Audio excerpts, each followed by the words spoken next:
Thanks for having me. All right, so the rundown for today is a recap of the NCAA National Championship game, Twitter, thoughts on Twitter streaming Thursday Night Football, Nick Young being deactivated from the league, and our top 5 for the week. So let's get this play started. Then there were 2.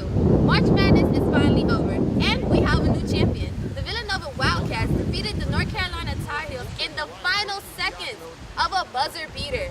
What a way to win a championship game, and for Chris Jenkins to live out every kid's dream of shooting that last shot in a championship game and getting that title. What a game it was.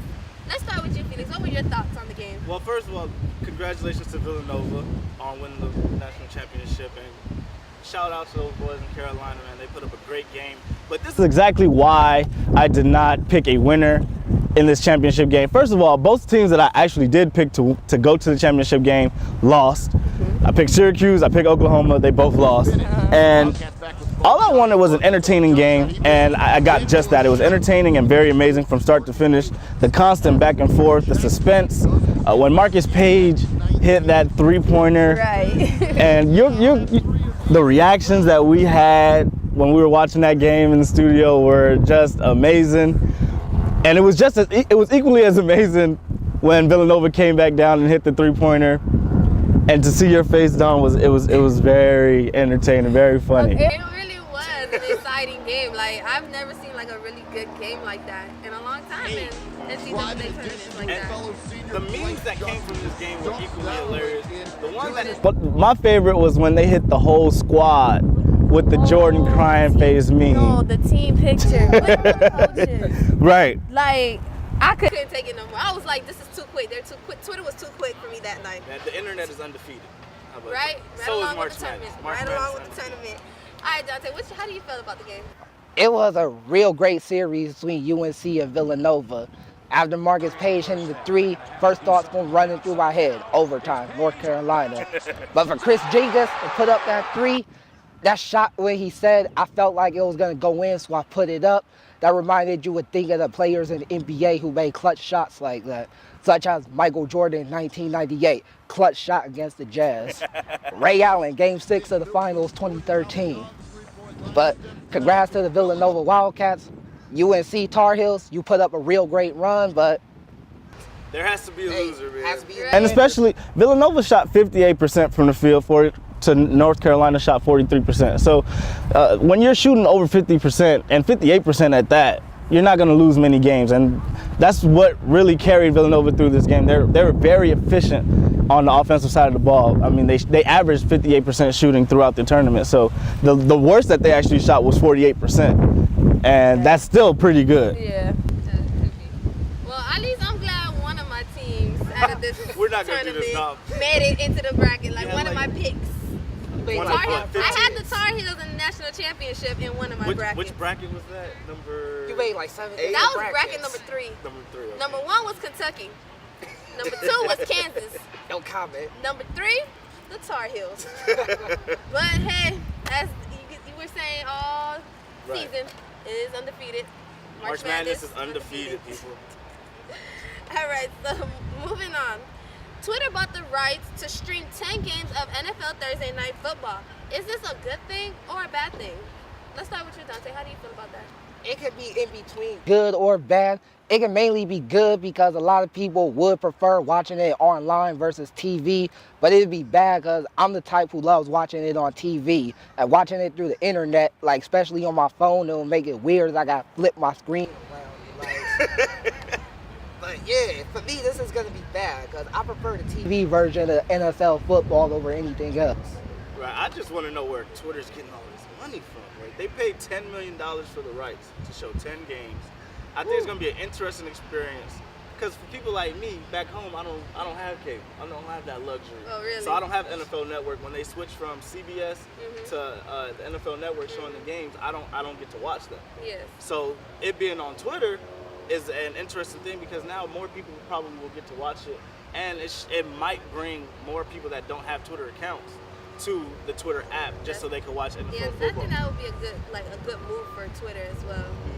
And also, I mean, I have NBA Game Time, so there's a lot of time, and I have the League Pass. So a lot of times I don't always watch all the games on TV. I can just watch it on my iPad, or I could also just stream. I could watch from my iPad or my phone and just stream it on my TV if I wanted to. Oh, okay. You know, just gotta Technology is amazing, right? HDMI cord. You know, that's the plug right there, literally.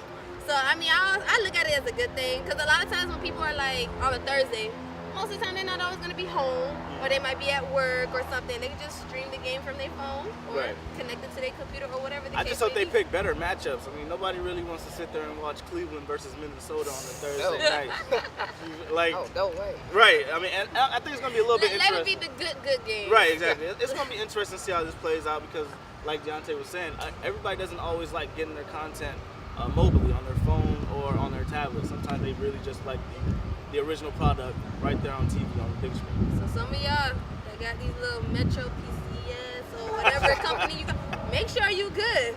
Because that data is going to be serious when they pass I don't take shots at technology, people like that, man. It's affordable. Get what you can afford. I'm saying, some of these services like T-Mobile that I have, they need to step up their data when they stream it.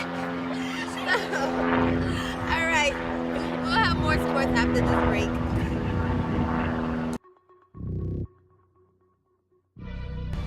Hey there, welcome back. All right, so let's head over to Eric for this week's Street Corner. Welcome back to Street Corner. I'm your host, Eric White, and on this edition, we're going to be asking people how do they feel about the D'Angelo Russell and Nick Young situation, where D'Angelo Russell just totally broke God code and is putting Nick Young business out there on the internet for everybody to see.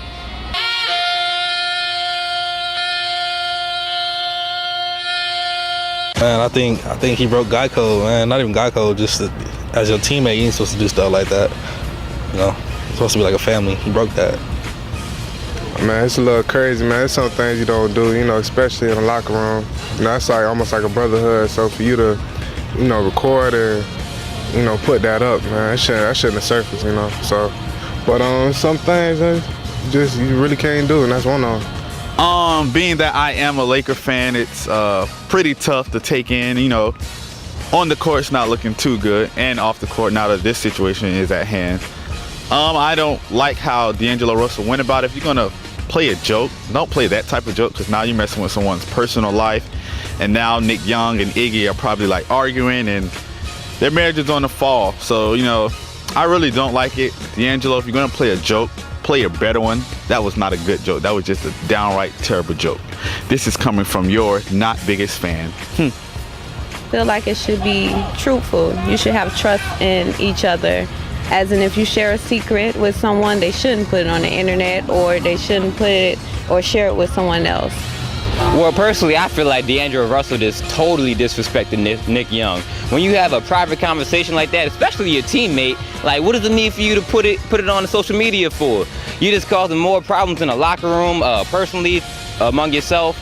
You see, after it happened, people started shunning D'Angelo Russell, and they disregarded D'Angelo Russell from the whole team. And also for Nick Young, it's affected him personally too, because he's just not there mentally. He's been dismissed from the team and everything. He's been sitting out for the last 11 games, and the coach just said that Nick Young's just not mentally ready to play basketball anymore. So, all because of D'Angelo Russell's mishap, it causes a whole bunch of problems for the Lakers locker room, which they have problems all year anyway, so it just doesn't really help to their cause. But back to you guys.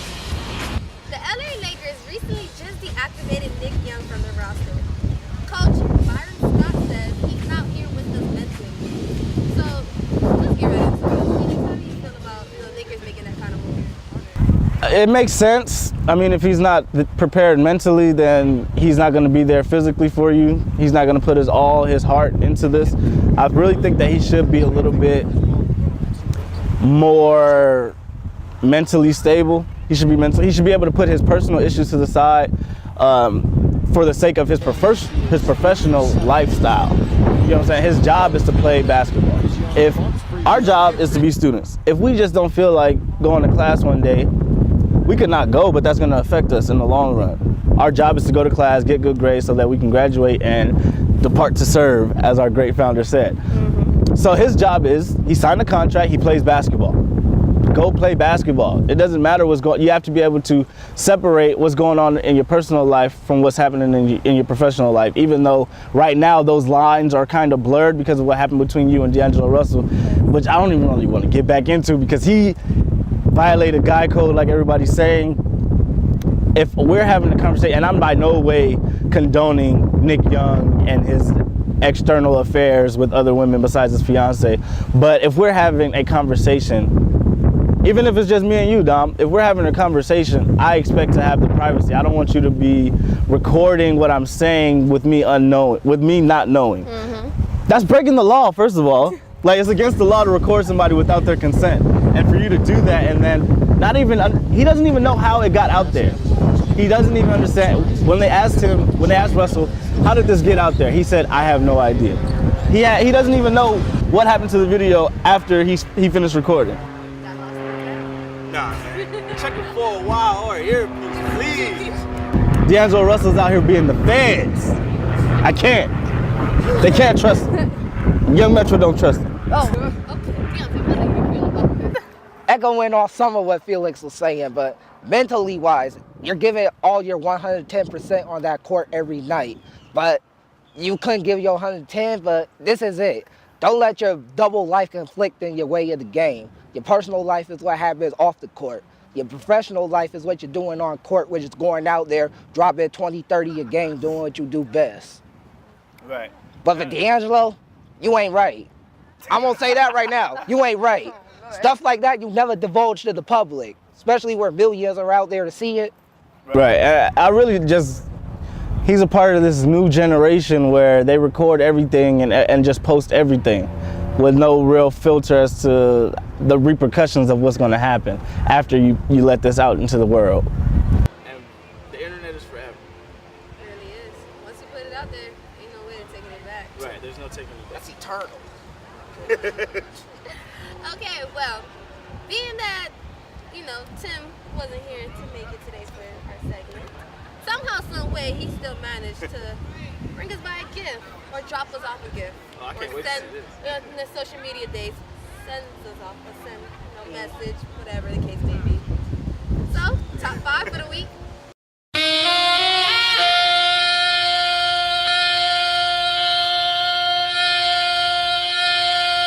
Bring 'em out, bring 'em out, bring 'em out, bring 'em out. It's hard to yell when the barrel's in your mouth. Bring 'em out, bring 'em out. Oh!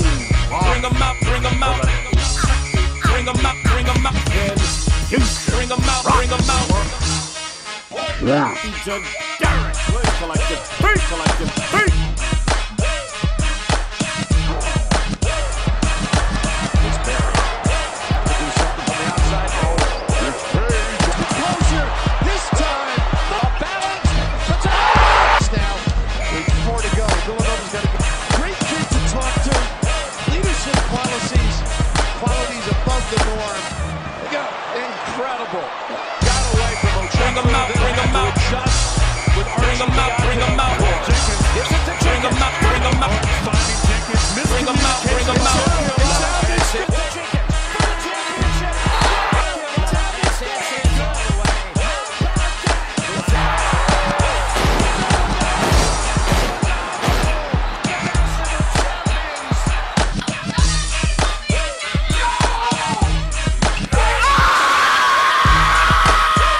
Exactly. Every time. I'm still upset. Words of Ric Flair. Thank you, Tim. I'm mad. Philly got the W for the year. That's their one and only dub. One and only. Till Meek Mill comes around and gives them another L. That's right. It happens. It does. Well, Tim, you always come through like sometimes. Not gonna give it all the time. All right. Be sure to follow us on Instagram and Twitter at VCU Sports Corner. From Felix Reyes Jr. and Dominique, I'm Dominique Williams. Be sure to keep sports in your corner. Happy birthday, Malachi. That's my youngest brother, 21. Did it.